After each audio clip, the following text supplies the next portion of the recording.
Everything you've always wanted to know about real estate, but didn't know who to ask. I'm your host, Angie Stanley. Today we have an amazing lineup, starting off with Robert Wolf, who is with Wolf Real Estate Group, Bill Gaylord with the Gaylord-Hansen team, and Brian Pado with Give Back 360. Well, Robert, thank you so much for coming in today. How are you doing? Good. Thanks for the opportunity. Good. So tell me, what made you become a realtor? So my background is in real estate, as you know. I started out in public accounting, and I love real estate. I love architecture. I love utilizing the knowledge I have, and I love being with people and helping people buying houses and selling houses and investing. Nice. So I read online that you're a broker and a CPA. How would that benefit your clients? Okay, so I'm a CPA, so I spent a lot of years representing real estate developers, wealthy individuals, and I did both corporate partnership work and did their tax work. So I have an understanding of both the financials, the operating real estate, the development side. So I take that knowledge and I apply it to the residential market in understanding costs of what people are buying, economic factors, understanding the economy, and applying that to trends, so I can ultimately present my client with some good value and good options. Nice. Do you work with a lot of investors, I would think, having that background? Yeah, I have a diversified portfolio of people I work with. I'm not, right now I work with a couple of investors who are buying opportunities that come up, and we are developing, fixing them up, flipping it. I don't like to use the term flipping. I call it adding value to the investments. So when you're looking for investments for a client, you have to know quickly. You have to look at a lot of properties, and you have to know quickly whether there's an opportunity in terms of upside on the market. So I've used the ability. I developed a spreadsheet that I use to determine if there's enough profit in the deal, and it allows me to look at a bunch of properties very quickly. Oftentimes you have to look at 100 properties to find two that'll meet a criteria. Yeah, I'm sure with your background, it makes you a lot more educated in making these decisions, because there's a lot of people out there trying to be investors, but they don't really know. Investors, the thing is, you have to learn that investors are always going to as many realtors as they can find, because they're just looking for deals. So I've learned to quickly know when a deal is a deal, to find a deal, and to know whether there's enough profit in it, that there's some upside if you did an improvement or some simple paint and carpet. Nice. So that brings me to my next question. How are you different from other realtors out there? So I'd like to consider myself not a realtor. As a matter of fact, I don't really like the term realtors, because the barriers to entry to become a realtor are pretty minimal. I don't think you even have to have a college education. So I'd like to consider myself a real estate consultant. So I'm not transaction driven. The transactions come by helping people. So what I like to do is help people understand what their needs are, whether their goal is to reduce their taxes, first time home, or possibly in this market, downsize and figure out what to do, how to take care of some tricky tax situations. So I consider myself more of a consultant, and I'm different in that my goal is to help the person, and if there's a transaction involved, that's good, because that's how I earn my living. I also am a resource to a lot of people, whether it's for accountants, construction people, tradespeople, lawyers. I've been doing this for 17 years in California, so I like to consider myself as a resource to help people with matters related to real estate that aren't directly, transaction related. I love that, absolutely. So today's real estate market, you hear so many things on the news from different people. No matter who you talk to, it seems like you hear a different story. What is your opinion? What do you think of today's real estate market? Okay, so I think that with the economy and with all these websites out there, people can go to Zillow, Truly, and there's just a whole bunch of websites. People are much more knowledgeable about the market, their specific neighborhood. So I think that in today's market, it's a fast-moving market. Usually down markets and up cycles could be 4 or 5 years. Cycles can change now in 6 months, in 3 months. But I think that today's market is a micro market, so every market is different. So I specialize in investment market and in North County Coastal. But Carmel Valley is different from Rancho Penasquitos.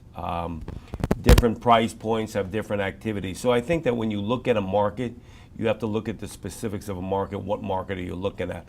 Are you looking at an entry-level market in Carmel Valley? Are you looking at a middle-level market in Carmel Valley? Specifically in Carmel Valley, there's about 120 homes for sale, and more than half of them are over $1.2 million.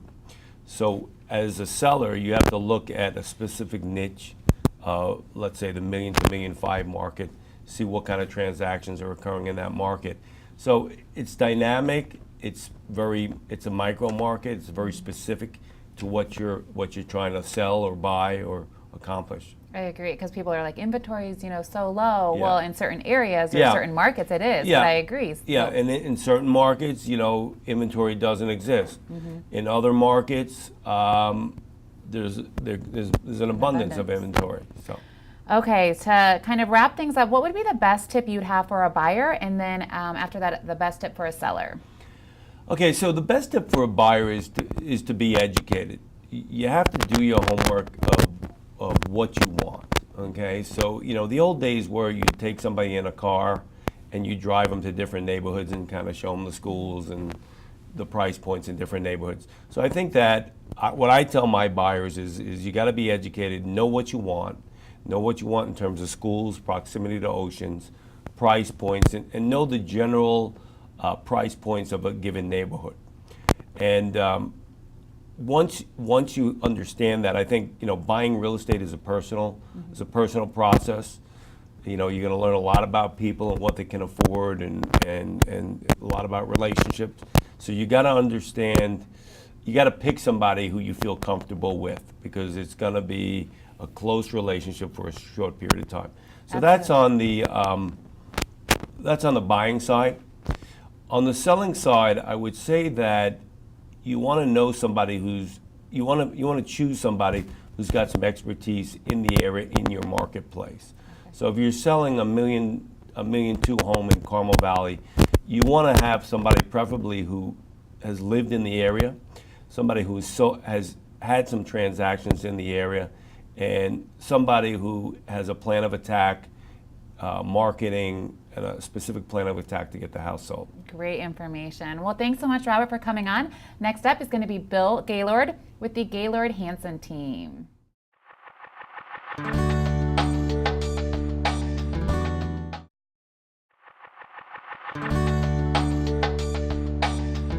Hello, and welcome back to Smart Real Estate. We're now lucky enough to be joined by Brian Pado from BreakThruTV. Hi, Brian. Thanks for coming on the show today. Well, thanks for having me. Absolutely. So tell me, what exactly is BreakThruTV?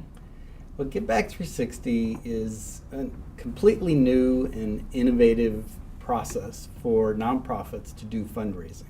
We've attempted to create something that takes all the pain out of raising funds and make it simple and fun and much easier to do as a nonprofit. Nice. Well, it's so genius, because all these nonprofits are looking at ways that they can raise their funds. How did this come about? I mean, did you just wake up one day and be like, oh, I'm going to create this platform, or how did this come to fruition? Well, it's actually a longer term story. I mean, for me personally, I've always wanted and challenged myself with the idea that I'd like to give more, but it's just not that easy. You're either giving your own money or your own time, and we all have too little of that to begin with. As I did give time and I would volunteer with foundations and organizations, I understood that their greatest challenge was the raising of funds, and it just kept presenting itself over and over, where I saw just how challenging and time-consuming it was for organizations to raise funds. And in fact, many times there's a huge amount of effort being expended for very little return in terms of really generating the funds that are so desperately needed. So over time, I kept evaluating this equation and found that there were better and better options. And with today's technology, I just knew there was a better way to develop a turnkey type of program that would make it easier for any organization to raise the funds they need. Absolutely. So how would a nonprofit or organization sign up to take advantage of Give Back 360? How does it work? Well, that may be the greatest strength of what has come out of this new internet era, is a completely new concept as to how to engage online. And whether it's Facebook or Yelp or Groupon or any online system, how do we normally come in contact with it? Well, it's completely free. You come in and you start to learn about what they have to offer, etc. So we've taken that same approach to the online business and extended it out on behalf of nonprofits and individuals and even the merchants who are involved in our program. Everyone has access to just coming online and getting started for free. Nice. So if you're a nonprofit, you go on, you create an account, and from there you can bring deals of your own or use existing deals that are already offered on the site as a way to generate funds to the nonprofit. Is that kind of a big summary of it, or? That's definitely possible. Exactly what you described is available. It is as easy as an organization just going on the site and registering themselves. We like to explain it as two options. As an organization, you can join and do it passively, meaning you don't have to do anything. You just set up your organization, and when individuals come to the site and are looking to make purchases or any activity on the site, everything that happens on our platform generates fundraising dollars. So in order for a nonprofit to receive those monies, they simply need to register so they become one of the options, one of the choices for individuals to direct their funds to that organization that they're passionate about or that they want to support. Nice. So that's the passive side of the equation.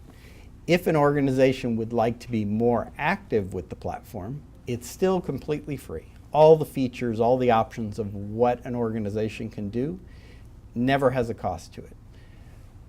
The active side of it is that they can, in fact, look within the site at offers and fundraisers that are posted and simply click the links that are made available to them to share that fundraiser with parents, supporters, wherever they would like to share the information. And when those people receive the email or see it posted on their Facebook page, or even if they tweet it out, all they do is click the link that was sent to them, and they go right to the fundraiser, and when they make the purchase, the monies go right to the organization that helped promote it. So that's the active side of it for a nonprofit. And again, there's no downside. It's completely free, and in about 5 minutes, you can create your account and conduct what we call a 60-second fundraiser. In about 60 seconds, you could send out one of our pre-designed fundraisers that could generate anywhere from as little as a few $100s to offers that we have posted that could generate $30,000. And you can do that in 60 seconds. You said some of these deals, they're very general at times, a car wash or, an oil change or something that everyone's already doing, everyone's already utilizing it. So why not have some of those funds go back to, your favorite charity? So it's genius. Well, it's exciting. It really is, because I think it really takes, again, all the pain and the difficulty of creating what would be a fundraiser out of the equation. It's completely automated, it's turnkey, and for individuals, they're actually doing, as you just stated, what they normally do. They're basically shopping for deals. Mm-hmm. And integrated into that deal is the opportunity to direct funds to the cause, charity, school that you care about. Wonderful. So tell me, Brian, someone that's looking to take advantage of this, whether they're a consumer or a nonprofit, where do they go? Do you have a website, or how does this work?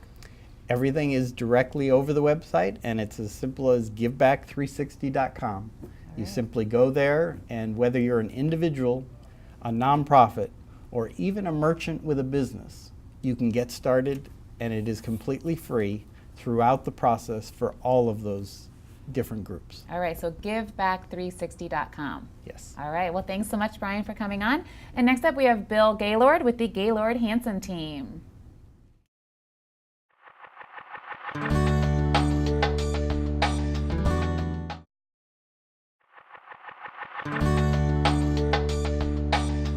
Hello, and welcome back to Smart Real Estate. Now we're lucky enough to be joined by Bill Gaylord with the Gaylord-Hansen team. Hi, Bill. How are you? Great. How are you doing? Doing good. Thanks so much for taking the time and coming on the show Absolutely. today. So tell me, what is the Gaylord-Hansen team? That's a good question. We are a great team of mortgage professionals. We've had a lot of fun building our team, working out here in the San Diego market. It's been just a wonderful, wonderful time. So it's a group of mortgage professionals. How long have you guys been around? Do you specialize in a certain area? Yeah, Sam and I joined forces about 6 years ago. We saw a need in the market. Our world has changed tremendously over the last 6 years with all the changes in the mortgage industry. And it's almost impossible for a single originator to do a loan. There's so many moving parts going up and down, lots of balls to juggle. And we felt that there was a huge need for really doing it a little bit differently. And what we've done is created a team of professionals that have specialties in different areas. And it takes a team or a village of people to get a loan done. I don't really know how a single originator can do it anymore. I mean, they have to go market, they have to go meet with people, they have to take applications, they have to turn it in, they have to gather documents, then they have to go get another loan again. And it's just really, really hard for an originator to be the single person to do it. So we looked at it and we brought together a great group that has specialties in the guideline guru. So we have Danny Hirani, who's our gigabyte. He's the guideline guru. He knows the information inside out, backwards, forwards, upside down.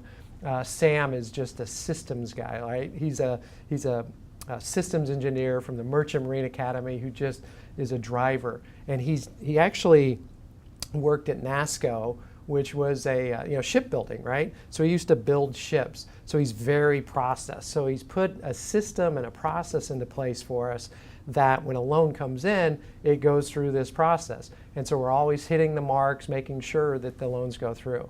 And then of course we have a great team leader from an operations perspective that just keeps the loan on track. And I think where people fail in the mortgage industry is it's hard to have your hands on the file every single day as a single originator. As a team, we have people working on the file continuously, daily, and communicating out. So it's been a real fun time for us to have the team and just a lot of great professionals. That's awesome. I'm a firm believer in figuring out what you're good at and sticking to that and working with the team approach. Do what you love, right? I definitely agree with that. So what made you become a lender or get into the mortgage business? Well, it's a funny story. I was a commercial real estate appraiser for about 7 years, and I would go home and I'd make my lunch and I'd be in my kitchen, I'd look out the window and I'd see this guy walk out the door, and I'm going, he's in his tennis clothes, he's got his tennis rackets, and I go, when I grow up, I want to be like him. And so I contacted him. I said, what do you do? And he says, I'm a mortgage broker. This is 20 plus years ago.